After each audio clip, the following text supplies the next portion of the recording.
So your white blood cells. Now there are some things that can boost those white blood cells, and there are some things that can inhibit or slow them down. So let's have a look at what does. Number one, pure air. Pure air is about 21% oxygen. And oxygen is the most vital element needed for life, and the blood is carrying that oxygen. Do you know cancer cannot live in the presence of oxygen? We've got to keep this body clean and running well so cancer can't get a hold on it. So make sure the air you're breathing is pure. Did you have your windows open last night in your bedrooms? Pardon? Put another blanket on, put a beanie on, but have that window open so you've got pure air. Number two, sunshine. Did you know that sunshine, I know there wasn't much today, but you had some good sunshine yesterday, didn't you? And the body stores sunshine well. The sun is the doctor in the sky, okay? It is not the enemy. And did you know that one of the causes of skin cancers is a vitamin D deficiency?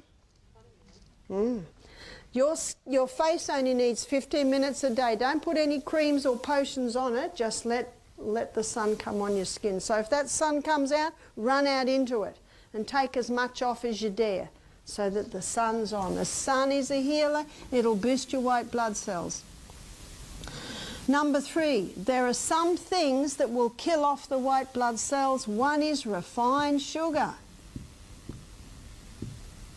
It will kill off the white blood cells. There's a book called Proof Positive by Dr. Neil Nedley, and he actually gives a percentage of how many lollies kill how many white blood cells and how many white blood cells are killed off by a slice of cheesecake. And he defines it exactly. So keep away from the sugar. Also caffeine. Caffeine can inhibit the proper production of the white blood cells, and the hybridized wheat. Now the hybridized wheat does not kill off the white blood cells. The hybridized wheat stimulates an overproduction of eosinophils.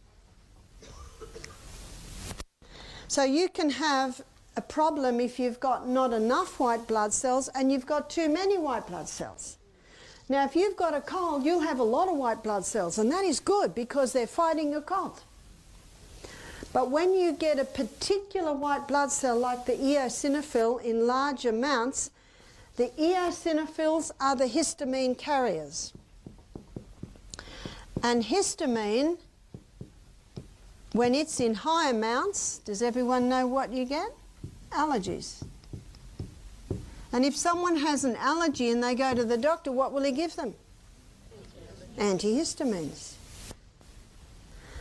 So too many eosinophils can cause allergies. Now at Misty Mountain Health Retreat, I do live blood analysis, and I'd get a drop of blood and put it up on the screen. And these eosinophils, they light up like bright lights. Whereas these others don't, they're not like bright lights. Basophils is a bit bright lights too. Now on one drop of blood, there should be 2 eosinophils in that whole drop of blood. And if someone has a gluten sensitivity, I will see 6 eosinophils. And if someone has, so that's a sensitivity. If someone has that's to gluten.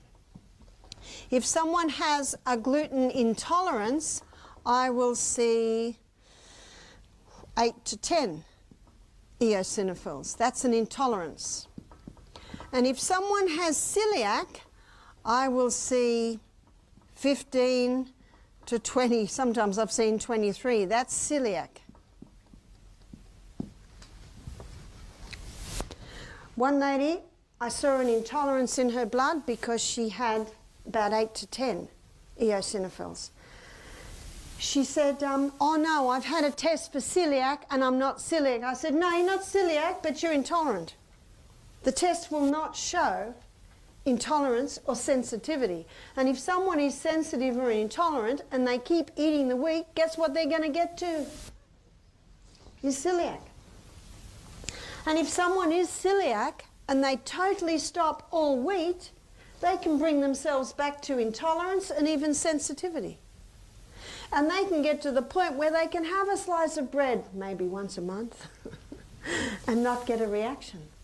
One lady said, since I've stopped the wheat, I don't have a cat allergy anymore. Another lady said, since I've stopped the wheat, I don't have a horse allergy anymore. Another lady said, since I've stopped the wheat, I don't have a dust allergy. Another lady said, I don't have the pollen allergy anymore. Oh, it's much easier to blame the cat and the horse and the dust and the pollen than the wheat.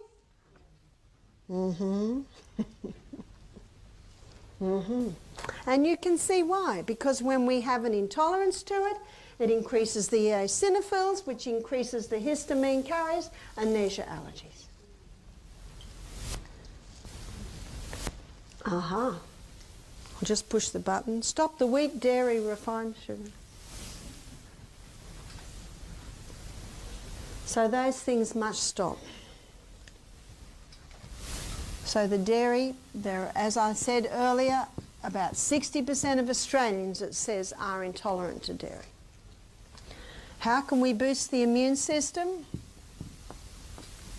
Number 4 is sleep between the hours of 9 p.m. and 2 a.m. They're the hours of power. That's when your batteries are being recharged. That's when your immune system is getting a boost. How many people are prevented from sleeping in those hours because of technology? The most dangerous time to allow your eyes to be exposed to the screens are in those hours. There must be some rules in the home for the children, for the teenagers, for the adults. I've got study to do. We'll go to bed at 7:30 and get up at 3. You can do it then. Get up at 4. You can do it then. Number 5, exercise. The high intensity interval training increases blood supply to the bones, and it's in your bone marrow where your white blood cells are made, except for your lymphocytes. They're made in your lymphatic system. And so ideally some of your high intensity should be rebounding. We've got to start jumping. The kids know what to do. Rebounder. It's one of the best investments that you can make. 3 minutes twice a day. How's that? Every office should have one. Staff are getting a bit tired. Get them on the rebounder. Number 6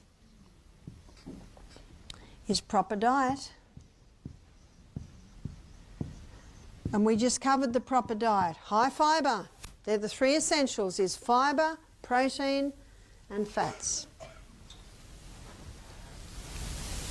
One of the questions was, there is a doctor that says the fat you eat, the fat you wear. But I've known people on fat-free diets and they're very large. Do you know, really, it's the fat you eat isn't the fat you wear, because fat doesn't make you fat. It's the wheat and the sugar you eat. That's your wheat belly. That's where it dumps. That's basic anatomy and physiology. Especially your saturated fats. Do you know what your body loves doing with saturated fats? And the best saturated fats is your coconut. Burns it as fuel. It's like the farmer, the Australian farmer who got coconuts cheap to fatten up his cows. Well, his cows lost fat, put on muscle, started bounding round the paddocks. So if you want to bound round the paddock, what do you eat? The coconut.